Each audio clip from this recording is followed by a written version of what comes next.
اگر ما یک روزی را که مربوط به ادیان دیگه میشه که عقیده از اونا با عقیده ما در تکر است، این را تجلیل میکنیم، در حقیقت یک ضرر اعتقادی میشه، یعنی ما به عقیده از اونا راضی میشیم.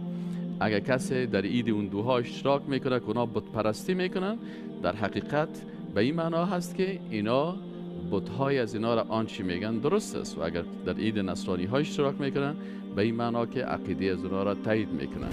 ما مسلمان ها مکلفیت داریم که مطابق عقیده توحیدی که به الله تعهد کردیم و گفتیم پروردگارا بغیر از ذات تو هیچ کس را عبادت نمیکنم و بغیر از شریعت تو قانون هیچ کس را بالای خود تطبیق نمیکنم و ما اطاعت از ذات تو را و عبادت ذات تو را و اطاعت از شریعت تو را به طریقه محمد رسول الله صلی الله علیه و سلم میکنم. انسان مسلمان امی تعهدات داره، بنابراین هر چیزی که موافق با دین ما باشه او را انجام میتیم و آنچه که مخالف با او باشه او را انجام نمیتیم. به می خاطر ما مسلمان ها نمیتونیم که برکس کریسمس مبارک بگوییم، چرا کلمه مبارک به معنای پربرکت بودن است. ای کاش اونا میگفتن که عیسی مسیح پیغمبر الله هست. عقیده ما با عقیده نصرانی ها در امیج فرق داره که ما میگیم عیسی مسیح بنده الله هست، مثل حضرت محمد صلی الله علیه و سلم پیغمبر بود، محمد هم بنده الله هست و عیسی هم بنده الله هست.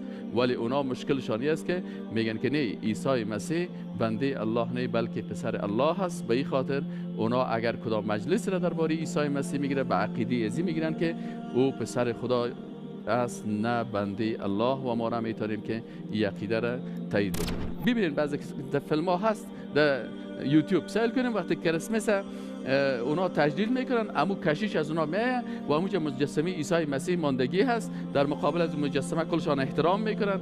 امو ابیات مقدسی که پیش خودشان هست که او را میگن پسر خداوند، زیر خوانده میرن و باز بعد از او یکی بر دیگه تبریکی میتن. این حال ما شما میتونیم که برشان بگیم که مبارک باشه که بچه خدا تولد شده؟ ما میره گفته نمیتونیم. اگه برش میگیم مبارک، یعنی مبارک چی معنی؟ یعنی با برکت باشه، امروز واقعا شما یک کار خوب کردین، واقعا خداوند العیاذ بالله بچه دارن و شما برای بچه خداوند امروز چیز کردین، جشن گرفتین و ما هم راضی هستیم. و اگر وسایل کفری را، همون درخت کریسمس و چیزایی که مربوط به عقیدهشان میشه ایره جور میکنه و ایره برشان میفروشه، نه تنها پولش حرام میشه، حتی در عقیدهش هم تاثیر منفی میکنه. و رضا بالکفر، کفر رنت یک مشکل ایجاد میکنه.